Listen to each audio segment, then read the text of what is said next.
порядок Абсолюта и образование Бога. Из чего, по-вашему, состоит Абсолют? Из абсолютно всего, кроме Бога. О, очевидность! Каждая точка, каждая единица, составляющая Бога, в том числе Абсолют, равна Богу в своем потенциале и абсолютно равна в своем начале. Каждый момент в каждой точке Бога происходит опыт, новый опыт, никогда ранее не случавшийся, кроме опыта Бога. Так, самореализацией индивидуальностей формируется и наполняется Абсолют, и через то производится синхронизация фрагментов с Абсолютом и обоснование долей вклада в общее дело, в образование Бога, каждой отдельной единицы присутствия жизни в Боге. Собирательный образ растет, Абсолют увеличивается в соответствии Богу опытом, и таким образом расширяется доступное пространство вероятных вариантов, которые все обязательно будут проявлены в той или иной точке реализации единицы индивидуальности Бога. Реализация потенциала Абсолюта через фрагменты его составляющие в абсолютном пространстве материи Божьей Матери, как самого себя. То есть в каждой точке реальности, от кванта или того меньше, от оси до Бога, до оси. Под точкой реализации следует понимать вероятность вариантов реализации на том или ином плане, в той или иной плотности реальности, будь то плотность фантазии, мышления, предрассудков или в явленном мире физического поля присутствия жизни в теле. Акцентирую внимание на том, что все мы и есть абсолюты и боги в собственном начале. Познай себя. Мы всегда находимся в присутствии Бога. Потенциал неисчерпаем. И мы всегда способны выйти на уровень абсолютного знания через синхронизацию с присутствием и уподоблением образу Бога. Для начала достаточным будет быть сконцентрированным и чистым по вниманию и восприятию соответственно. Такие себе две основные позиции, из которых все остальное следует. Другое дело, что концентрация внимания и очищение восприятия – это тяжкий труд, что суть – основа эволюции. Но здесь не об этом. Мы наполняем Абсолют опытом и таким образом уподобляем его Богу. Мы собираем все варианты жизненных опытов, ситуаций и проявлений на всех вероятных уровнях с оптимизацией такого сбора. И с каждым новым открывающимся уровнем, прежде всего, проигрывается порядок образов событий, установленных и прожитых ранее на других планах, уровнях, пространствах, что соответствует основополагающему образу формирования целостности. Повторение – мать учения. А в это время на этих других планах, уровнях, пространствах реализуется новый порядок из расширений вариативной комбинаторикой сообразившихся в связи с появлением дополнительной локации, уровня, плана, пространства. Из-за того, что пройденных планов, пространств, уровней больше, чем один, а вновь открытый один, то пока новый план познания жизнью догоняет по собранным образам событий общую массу уже знакомых и достаточно известных пространств, планов уровней, те между собой производят синхронизацию с событиями. К моменту выравнивания образов событий нового плана с основной массой остается лишь синхронизировать новый план, уровень пространства, с предыдущими, что происходит мгновенно, производя большой взрыв.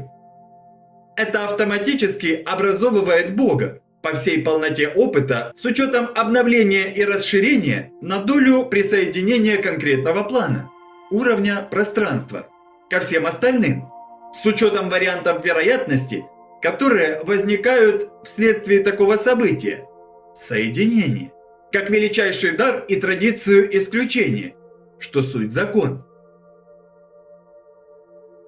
Большой взрыв происходит из-за того, что синхронизация производится со всеми планами, пространствами, уровнями сразу и единовременно, что провоцирует прозрение для всех как единого, то есть для Бога, для дальнейшего пути следования. Для примера можно взять воздушный шарик и наполнить его воздухом не плавно и постепенно, а под давлением в хотя бы 100 мегапаскалей. Тот же эффект, только на опыте с шариком. Явление происходит в замедленном действии, взято на веру. Это открывает возможность планирования, стратегирования и тому подобным подготовительным действиям для полномасштабного входа на новооткрывшуюся локацию. Уровень, пространство, план, который становится полностью прозрачным глазами Бога, но совершенно темным с позиции индивидуальности нижнего порядка и соответственной прозрачностью по доле грамотности, ясности, целостности, единицы присутствия жизни в порядке иерархии. Тут, собственно, полно места для богов различных уровней ясности, которые суть фрагменты единого Бога.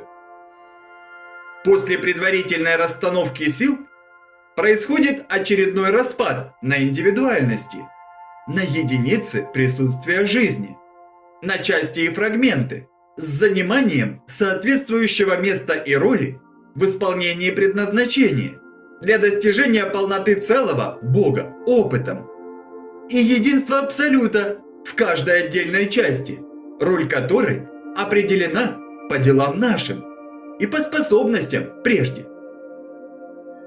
Бог – все, единство всего, род родов. Божья Матерь – вся, ткань мироздания, природа. Дух Святой – весь, дух всего, управитель рода. Божий Сын – воля, культура рода, личная. Божья Дочь – чудо, порода, порядок рода, последовательность. Жизнь – красавица, путь, душа всего рода. Абсолют – опыт всего, личность Бога, рода. Если представить простой пример, то вспомните покупку новой игрушки, будь то вещь, транспортное средство или что-то долгожданное. Первое время мы много уделяем внимания этому, но постепенно новая вещь уходит ко всем остальным, в запас. Не стану обходиться одним простым примером, и поэтому хочу сообщить вам о том, что есть такая игра в настоящее время в Украине, которая в точности отображает процесс образа события, в котором ясно видно, как новое выравнивается в применении со старым. Это хорошо видно по новорожденным детям, которые в свои первые годы жизни познают столько же или больше, чем многие за всю жизнь. Но я все же настаиваю рассмотреть красивую игру, не то что в бисер. Игра называется «Любишь или не любишь?». Итак, суть и правила игры. Некоторое время назад из-за девальвации гривны в Украине выпустили и ввели в оборот огромное множество новых монет номиналом в 1, 2, 5 и 10 гривен в большинстве. И здесь все как всегда. Сразу идет некоторый интерес к новым монетам, и многие начинают их собирать. Но спустя некоторое время, когда все монеты основного номинала уже побывали у всех в частной собственности, монетами начинают пренебрегать, ибо они увесистые и причиняют некоторый дискомфорт в ношении и применении по назначению. Такой же образ можно посмотреть абсолютно на любой новинке, будь то первый компьютер, смартфон космическая ракета, база на Луне или в другой галактике, собственный телепорт или велосипед без преувеличений. Для этого достаточным будет пронаблюдать чуть шире, чем через призму «мне и мое» все и сразу. Так вот, об игре. На данный момент наступила фаза, когда никто уже не желает иметь дело с монетами и предпочитает тряпчаные гривны, в силу того, что их проще считать и носить в портмоне. Плюс карманы не засоряются и штаны не утяжеляются, что тоже имеет значение в пунктах соблюдения чистоты и порядка. Ну и, разумеется, нагрузки на опорно-двигательный аппарат. Бумажными деньгами удобнее совершать покупку и рассчитываться за проезд в общественном транспорте. И вот здесь наступает кульминационный момент, ибо в общественном транспорте, типа маршрутка, существует сознательно-подсознательная игра, которую можно назвать «слушай, так ты определись, любишь или не любишь возиться с монетами». Игра выглядит таким образом.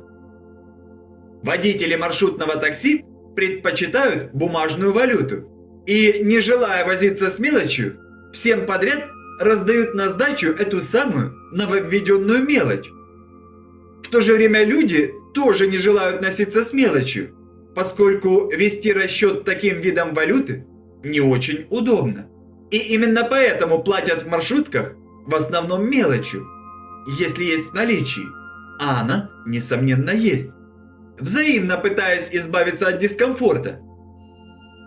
Здесь нужна пауза, чтобы вы могли осмыслить. В процессе осмысления становится явным то, что с мелочью никто не хочет возиться, и именно поэтому только с ней и возятся, в попытках избавиться от нежелаемой, причиняющей дискомфорт, жизненной валюты национального порядка. Такой себе парадокс. После осмысления прочитанного мы видим, что таким образом старая валюта в общественном транспорте прекращает всякий оборот, в то время как нововведенная валюта в пункте применения в кратчайшие сроки набирает обороты, соответствующие всем тем давно введенным «кожаным рублям», в кавычках «кожаным». И происходит это все вне зависимости от сознательно принятого решения людьми о том, что возиться с такой разновидностью валюты они не хотят. Мне, по сути, здесь больше нечего сказать. Сижу, слезы вытираю. Смеюсь с самого разумного вида во всей вселенной. Ибо в таком проявлении уж больно ясно проступают следы иерархического воздействия свыше, будь то Бог или кто из его детей, старше нас на порядок другой в развитии. Законы Божии нерушимы, ибо воля Бога больше, чем мы способны себе представить все вместе взятые, и даже предположить, увы. Нам бы такие законы освоить.